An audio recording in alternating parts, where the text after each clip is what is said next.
जय हिंद दोस्तों, स्वागत है आपके अपने YouTube channel yes for study में। आज हम सब फिर एक नए वीडियो के साथ क्लास की शुरुआत करते हैं। आज की आपकी वीडियो आपके आने वाले CTET एग्जाम के लिए मोस्ट इंपॉर्टेंट है, जिसमें हम सब CDP बाल विकास के अंतर्गत जो आपके टॉपिक है स्किनर, इसको हम सब कवर करेंगे। यह क्लास आपकी पूर्णतः थ्योरी क्लास है, जिसमें हम सब स्किनर से संबंधित जितने भी आपके टॉपिक हैं हर एक टॉपिक को कवर करेंगे। सबसे पहले हम सब थ्योरी को कवर करेंगे, उसके बाद लास्ट में कुछ क्वेश्चन को कवर करेंगे ताकि आपका कंसेप्ट क्लियर हो जाए। अगर आज आप यह वीडियो देख लिए तो स्किनर से संबंधित आपका कोई डाउट नहीं रह जाएगा। इसमें हम सब स्किनर से जितने भी पॉइंट बन सकते हैं सभी पॉइंट को इसमें समाहित किया गया है। यह आज आपकी क्लास पूर्णतः दोस्तों आपके एग्जाम के पॉइंट ऑफ व्यू से बहुत ही महत्वपूर्ण क्लास है। यह 8वीं क्लास है। इसके पहले हम सब 7 क्लास को कवर कर चुके हैं। आप यहाँ पे देख सकते हैं सभी क्लासें उपलब्ध हैं। अगर आप सबको यह क्लासें देखना है तो आपको डिस्क्रिप्शन बॉक्स में लिंक मिल जाएगा, वहाँ से जाके आप सभी क्लासों को देख सकते हैं। और इसी के साथ साथ दोस्तों जो प्रीवियस ईयर क्वेश्चन पेपर होता है, जैसे कि आप जानते हैं कि सेटेट में सबसे इंपॉर्टेंट होता है कि प्रीवियस ईयर क्वेश्चन पेपर हमको ज़्यादा से ज़्यादा सॉल्व करना होता है। इसलिए आप सबके लिए daily previous year question paper को भी सॉल्व कराया जाता है। आप यहाँ पे देख लीजिए, यहाँ पे 2011 से लेकर 2024 तक जितने जनवरी 2024 तक जितने भी आपके सीटेट के एग्जाम हुए सभी क्वेश्चन पेपर यहाँ पे डेली उपलब्ध कराए जाते हैं। और साथ में साथ सभी क्लासों का और सभी प्रीवियस ईयर क्वेश्चन पेपर का PDF भी आप सबके लिए उपलब्ध कराया जाता है। PDF के लिए आप टेलीग्राम चैनल को ज्वाइन कर सकते हैं। ज्वाइन होने के लिए आप @YesForStudy1 टाइप करेंगे, आपको ग्रुप मिल जाएगा, वहाँ से जाके सभी नोट्स आप फ्री में डाउनलोड कर सकते हैं। तो आइए आगे बढ़ते हैं और हम सब क्लास की शुरुआत करते हैं। सबसे पहले हम सब स्किनर के सिद्धांत के बारे में समझते हैं। आप यहाँ पे चित्र में देख रहे होंगे, यह स्किनर महोदय हैं। इनका जन्म 20 मार्च 1904 को हुआ था और इनकी मृत्यु दोस्तों 18 अगस्त 1990 में हुआ था।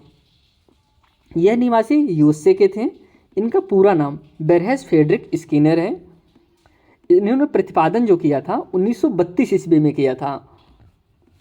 इन्हें मौलिक व्यवहारवाद का जनक कहते हैं। स्किनर को क्या कहा जाता है दोस्तों? मौलिक व्यवहारवाद का जनक कहते हैं। स्किनर ने सक्रिय अनुकूलन सिद्धांत का प्रतिपादन किया। किसका प्रतिपादन किया था? सक्रिय अनुकूलन सिद्धांत का प्रतिपादन किया था। स्किनर ने अधिगम में क्रिया प्रसूत और उद्दीपन प्रसूत पर बल दिया था। इसमें जितने भी पॉइंट है दोस्तों, क्रिया प्रसूत मतलब क्या होता है, उद्दीपन का मतलब क्या होता है, हम सब हर एक पॉइंट को आगे जानेंगे। तो जैसे उद्दीपन आ गया शब्द, आप काफ़ी बच्चे कंफ्यूज हो जाएंगे, आखिर उद्दीपन का मतलब होता क्या है, अनुक्रिया का मतलब क्या होता है, उद्दीपन अनुक्रिया, इसके बारे में हम सब हर एक पॉइंट को आगे क्लियर करते हैं। जो इन्होंने प्रयोग किया था पहले आपको हम बता देते हैं, इन्होंने किस पे प्रयोग किया था। इस BF स्किनर ने प्रयोग चूहे पे किया था 1938 में, और इन्होंने कबूतर पे भी प्रयोग किया था जो कि 1943 में किया था। इनका 2 प्रयोग महत्वपूर्ण है। इस पहला है चूहे पे प्रयोग जो कि 1938 में, दूसरा है कबूतर पे प्रयोग जो कि 1943 में। अब इनका जो सिद्धांत है, पहले हम सब जो भूमिका को समझ लेते हैं, स्ट्रक्चर को तैयार कर लेते हैं, फिर हम इनके सिद्धांत पे आएंगे। किस तरीके से इन्होंने कबूतर पे प्रयोग किया उसके बारे में जानते हैं, चूहे पे किस प्रकार से प्रयोग किया, कैसे अपना प्रयोग इन्होंने सिद्ध किया, इसके बारे में समझेंगे। लेकिन जो भूमिका होती है, हम सबसे पहले भूमिका को समझ लेते हैं। जैसे इनका सिद्धांत के नाम, आपके पास बहुत सारे अलग अलग नाम मिलेंगे, आप कन्फ्यूज ना होइएगा कि यह सिद्धांत तो इनका नहीं है। इसमें कुछ हम आपको नाम बता देते हैं, आपके एग्जाम में बदल का नाम मिल सकता है। जैसे क्रिया प्रसूत अनुबंधन का सिद्धांत आए तो आप जानते रहिए यह सिद्धांत जो है स्किनर ने दिया था।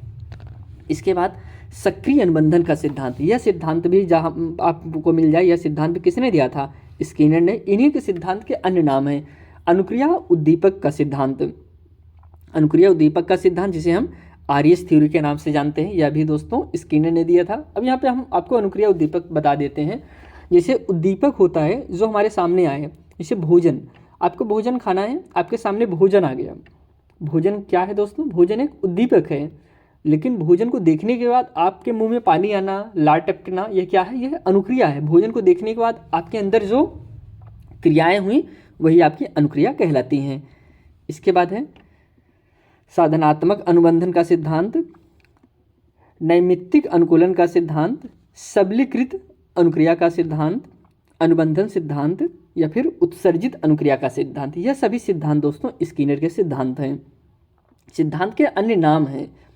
इसके बाद हम एक शब्द आया था नैमित्तिक अधिगम का शाब्दिक अर्थ क्या होता है। जैसे एक शब्द नैमित्तिक सिद्धांत जो आया था, कह रहे हैं किसी विशेष लक्ष्य की प्राप्ति हेतु किया गया अधिगम नैमित्तिक अधिगम कहलाता है। नैमित्तिक अधिगम मतलब दोस्तों किसी विशेष लक्ष्य की प्राप्ति के लिए जब हम अधिगम करते हैं वही आपका नैमित्तिक अधिगम कहलाता है। इसके बाद एक शब्द आया सबलीकरण। सबलीकरण का मतलब होता है अधिगम की अनुक्रियाओं पर जो प्रभाव पड़ता है उसे सबलीकरण कहते हैं दोस्तों। अधिगम की अनुक्रियाओं पर जो प्रभाव पड़ता है तो उसे हम सबलीकरण कहते हैं। अब आप समझ गए होंगे कि आपको हमने बता दिया, जो शब्द आपके थोड़ा सा टेक्निकल शब्द होंगे उसको हम आपको जरूर डिफाइन करेंगे कि इसका मतलब क्या होता है। अगर उसका आप मतलब समझ गए, अब समझ आएंगे हाँ इसका मतलब क्या है। जैसे यहाँ पे अनुक्रिया आ गई, अनुक्रिया आप जान गए हैं कि अनुक्रिया मतलब क्या होता है। किसी चीज़ के, किसी वस्तु को, किसी खाने वाली चीज़ को, किसी भी चीज़ को देख कर हमारे अंदर जो भावनाएं आती हैं वही अनुक्रिया कहलाती हैं। इसके बाद करें सबलीकरण को दोस्तों दो वर्गों में विभाजित किया गया है। कौन कौन? एक होता है धनात्मक सबलीकरण और ऋणात्मक सबलीकरण, और दूसरा है प्राथमिक सबलीकरण और दैविक सबलीकरण। अब सिद्धांत का जो सारांश है उसको हम समझते हैं। यहाँ पे आप चित्र देख रहे होंगे, बॉक्स बना हुआ है, चूहा इसमें बैठा हुआ है जिसे स्किनर का बॉक्स कहा जाता है। यह दोस्तों स्किनर का बॉक्स है, तो इसका नाम भी आप जानते रहिए। अब एग्जाम में यही पूछ लेता है कि इस बॉक्स का क्या नाम था। तो इस बॉक्स का नाम दोस्तों स्किनर का बॉक्स के नाम से जानते हैं। कोई भी अधिगामी किसी अनुक्रिया को जारी रखेगा या बंद कर देगा, यह अनुक्रिया से मिलने वाले दंड या पुरस्कार पर निर्भर करता है। अब देखिए बहुत ही महत्वपूर्ण पॉइंट यहाँ पे बताए हैं। कह रहे कोई अधिगमी, जैसे कोई अधिगम करता है किसी अनुक्रिया को जारी रखेगा, किसी कार्य को तभी करेगा जब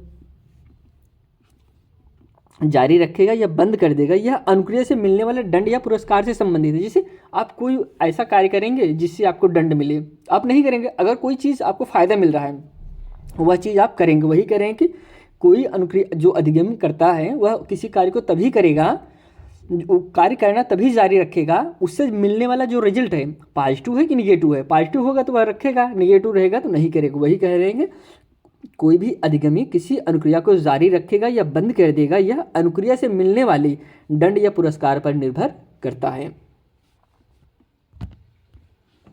यह सिद्धांत थार्नडाइक के प्रभाव के नियम पर आधारित है। अब देखिए यह इन्होंने अपना प्रयोग चूहे पर जरूर किया, यह बच्चे पर भी लागू होता है। बच्चा जिसे अभी कोई कार्य करें आप उसे शाबाशी दे दें और कोई कार्य करे और दंड दे दें, आप कौन सा कार्य वह दोबारा करेगा? जाहिर सी बात है जिसमें शाबाशी मिलेगी वही कार्य करेगा ना। वही चीज़ें कह रहे हैं, वही करेंगे। सिद्धांत थार्नडाइक के प्रभाव के नियम पर आधारित है। इसके पहले हमने जो थार्नडाइक की क्लास के लिए लिए थे वहाँ पे आपको बताए थे ना कि प्रभाव का नियम क्या है, वही करें, उसी पे यह आधारित है। इस सिद्धांत में उद्दीपक नहीं सिर्फ अनुक्रिया है। जो थार्नडाइक का हमने सिद्धांत आपको बताए थे तो वहाँ पे उद्दीपक अनुक्रिया दोनों होती थी। मछली रहती थी, मछली को खाने के लिए बिल्ली बार बार छटपटाती थी, उसके सामने मछली दिखती रहती थी। लेकिन यहाँ पे उसका विपरीत है, यहाँ पे चूहा जो है उसके सामने मछली नहीं दिख रही है, खाने की वस्तु नहीं दिख रही है, यहाँ पे सिर्फ अनुक्रिया देखा जा रहा है। अनुक्रिया कैसे करता है, गलती से उसको उद्दीपक मिलता है, वह उद्दीपक नहीं देख रहा है। इसमें इनके प्रयोग में उद्दीपक नहीं था, सिर्फ अनुक्रिया थी। अभी हम आगे बढ़ते हैं, कैसे कैसे इन्होंने इस पर प्रयोग किया था इसके बारे में भी चर्चा करेंगे। कह रहे हैं स्किनर ने चूहे वाले बॉक्स को पहले सक्रिय अनुकूलन बॉक्स तथा बाद में स्किनर का बॉक्स कहा। इस बॉक्स का नाम पहले सक्रिय अनुकूलन बॉक्स का नाम रखा गया था, लेकिन बाद में इसे स्किनर का बॉक्स कहा जाने लगा। इस जानते रहिए ये बॉक्स की लंबाई दोस्तों 12 इंच थी।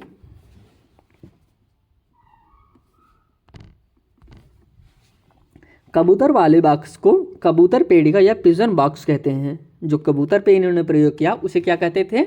उसे कबूतर पेड़िका या पिजन बॉक्स के नाम से जानते हैं। इन दोनों बॉक्सों का आविष्कार स्किनर ने किया। जाहिर सी बात है कि अगर सिद्धांत इनका है तो आविष्कार ये भी करेंगे, तो वही करेंगे कि इसका आविष्कार स्किनर महोदय ने किया था। अब हम समझते हैं प्रयोग इनका, प्रयोग किस प्रकार से इन्होंने किया था। करें एक भूखे सफ़ेद चूहे को स्किनर ने बॉक्स में छोड़ दिया। इस बक्से में एक छोटा सा मार्ग था जिसमें एक लीवर लगा था। कह रहे हैं कि एक भूखा चूहा था, सफ़ेद चूहा था, उसे एक बॉक्स में बंद कर दिए और उसमें एक लीवर लगा दिए।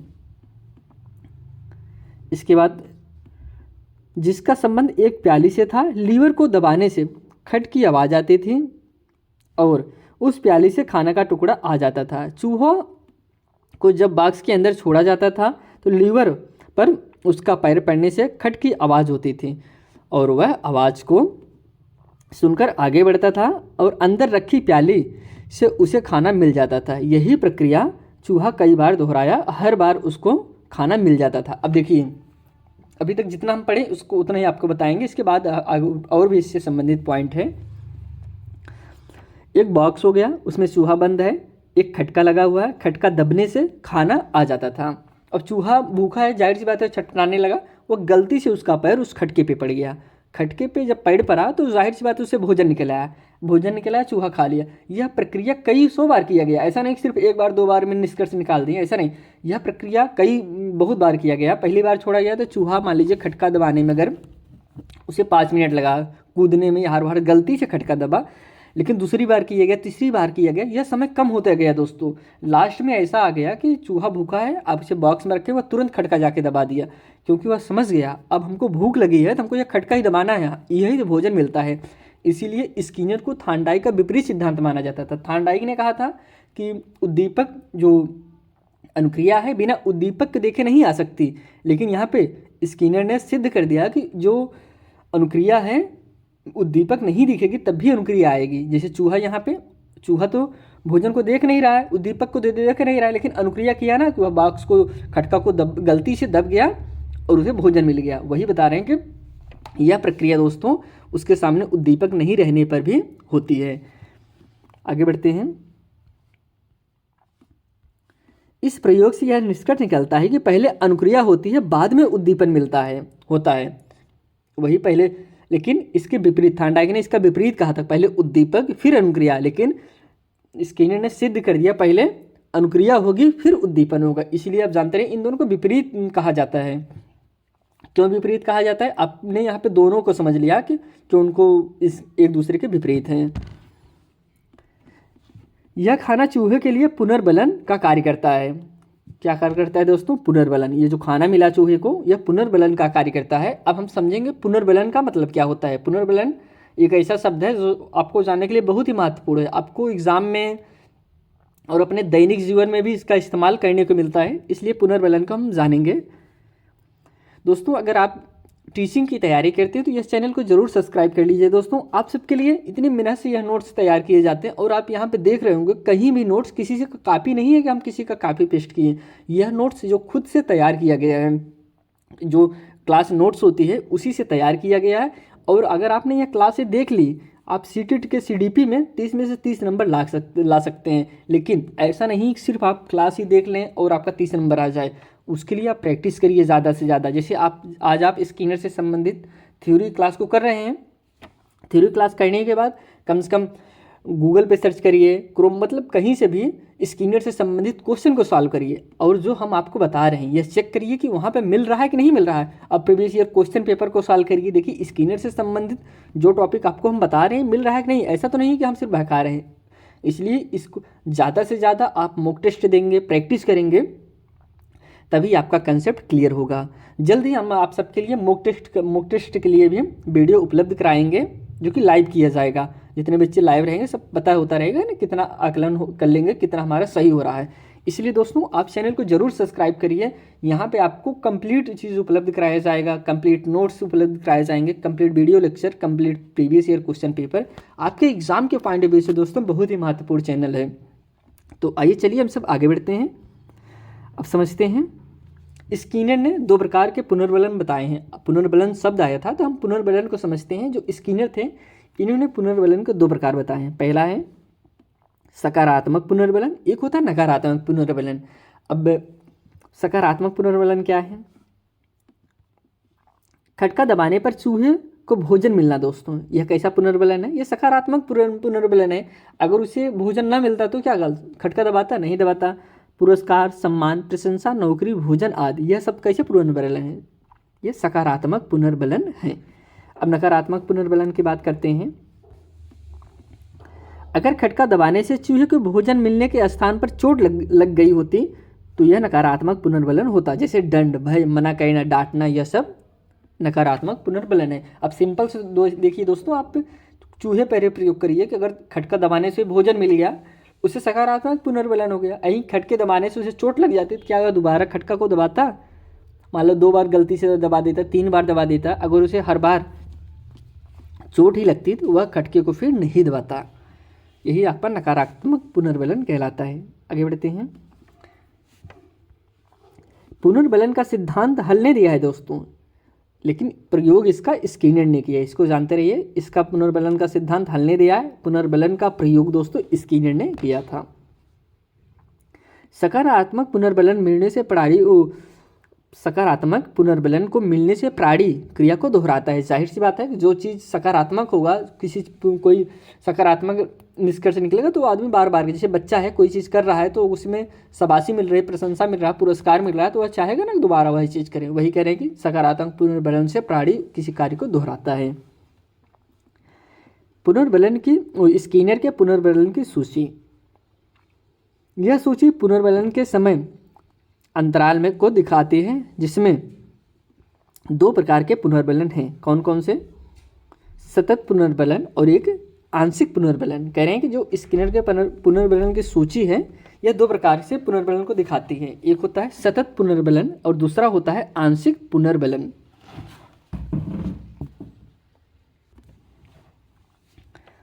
अब हम समझते हैं सतत पुनर्बलन और आंशिक पुनर्बलन क्या होता है। सबसे पहले समझेंगे सतत पुनर्बलन।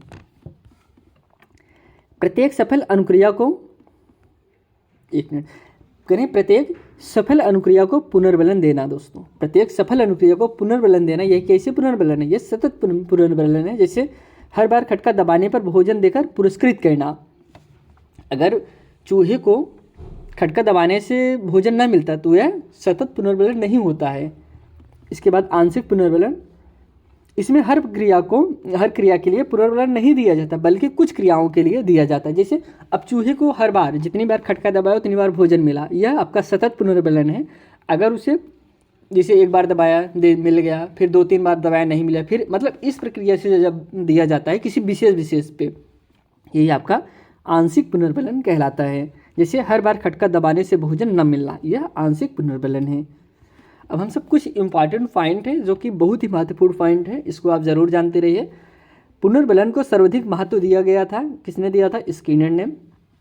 प्राणी को सही अनुक्रिया करने पर तुरंत पुनर्बलन दिया जाना चाहिए, ऐसा किसका मानना था? स्किनर का मानना था। सकारात्मक पुनर्बलन दिए जाने पर प्राणी क्रिया को दोहराता है। जाहिर सी बात है, अगर उसे सकारात्मक पुनर्बलन मिलेगा तो वह क्रिया को बार बार दोहराएगा। नकारात्मक पुनर्बलन से क्रिया में कमी आती है। जब कोई चीज़ नकारात्मक होता है, अगर उसे चोट लग जाती है तो फिर वह दोबारा उस क्रिया को नहीं दोहराता। स्किनर का मत है कि अनुक्रिया के लिए सदैव उद्दीपक होना आवश्यक नहीं है, कभी कभी उद्दीपक की अनुपस्थिति में अनुक्रिया होती है। यही चीज़ लेकिन थार्नडाइक ने कहा था उद्दीपक होना जरूरी है, और स्किनर ने कहा उद्दीपक होना जरूरी नहीं है, बिना उद्दीपक के भी अनुक्रिया होती है। जैसे उन्होंने अपना प्रयोग चूहे पे किया। इसलिए स्किनर के बारे में कहा गया कि इन्होंने परंपरागत थ्योरी यसार को आरएस में परिवर्तित कर दिया। जो थार्नडाइक की थ्योरी थी, यसार थ्योरी, इसे आरएस में परिवर्तन कर दिया। मतलब पहले अनुक्रिया रिस्पॉन्डेंट फिर स्टिमुलस हो गया, लेकिन जो थार्नडाइक थे इन्होंने पहले बताया था पहले स्टिमुलस होगा फिर रिस्पांस होगा, लेकिन स्किनर ने पहले किया पहले रिस्पांस होगा फिर स्टिमुलस होगा। इसे आई टाइप थ्योरी कहा जाता है। स्किनर के सिद्धांत को आई टाइप थ्योरी के नाम से भी जानते हैं। The behaviour of organisations the brand freedom and dignity पुस्तक के रचनाकार स्किनर हैं। अभिक्रमित अनुदेशन में अधिक्रमित अनुदेशन में संपूर्ण विषय वस्तु को छोटे छोटे खंडों में विभक्त कर दिया जाता है। अधिगमकर्ता को एक खंड से दूसरे खंड की ओर तभी बढ़ता है जब पहले खंड को सीख जाता है। कह रहे हैं कि किसी चीज़ को सिखाने के लिए खंड खंड में विभाजित कर देते हैं, और जब एक खंड को सीख लेते हैं तब दूसरे खंड में जाते हैं। स्किनर के सिद्धांत को टाइप 2 अनुबंधन सिद्धांत कहते हैं और पावलोव के सिद्धांत को दोस्तों टाइप 1 अनुबंधन के सिद्धांत के जानते हैं भाई। पावलोव को हम सब पढ़े थे तो वहाँ पे आपको बताए थे ना कि इन्हें टाइप 1 के सिद्धांत के नाम से जानते हैं, लेकिन स्किनर को टाइप 2 अनुबंधन के सिद्धांत के कहते हैं। स्किनर ने उद्दीपन प्रसूत व्यवहार, क्रिया प्रसूत व्यवहार का उल्लेख किया। किसका? उद्दीपन प्रसूत व्यवहार और क्रिया प्रसूत व्यवहार का उल्लेख किया है। यह सिद्धांत अल्फ्रेडा पर बल देता है। किस पे दोस्तों? अल्फ्रेडा पर। भाषा विकास और शब्दार्थ विकास में स्किनर के सिद्धांत का महत्वपूर्ण योगदान है। किसमें दोस्तों? भाषा विकास में और शब्दार्थ विकास में। यहाँ पे हम सब दोस्तों स्किनर से संबंधित जितने भी टॉपिक थे लगभग हर टॉपिक को कवर किया।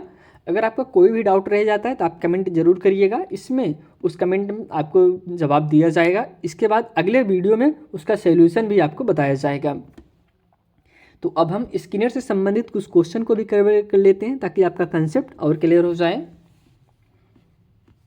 पहला क्वेश्चन है, बीएफ स्किनर किस प्रकार के मनोवैज्ञानिक थे? कार्यात्मक, संज्ञानात्मक, व्यवहारवादी, प्रयोगात्मक। अब यहाँ पे देखिए, अगर आप इसके 5वीं क्लास आपने देखा होगा तो वहाँ पे हमने आपको बताया था कि व्यवहारवादियों के अंतर्गत कौन कौन से मनोवैज्ञानिक आएंगे और आपका जो गेस्टाल्टवादी हैं उनके अंतर्गत कौन कौन से मनोवैज्ञानिक आएंगे। तो बीएफ स्किनर सबसे पहले हम सब इवान पावलोव, थॉर्नडाइक, स्किनर, यह सब आपके व्यवहारवादियों के अंतर्गत आते हैं। व्यवहारवादियों के जितने भी मनोवैज्ञानिक हैं सबसे पहले हम सब उन्हीं को कवर करेंगे।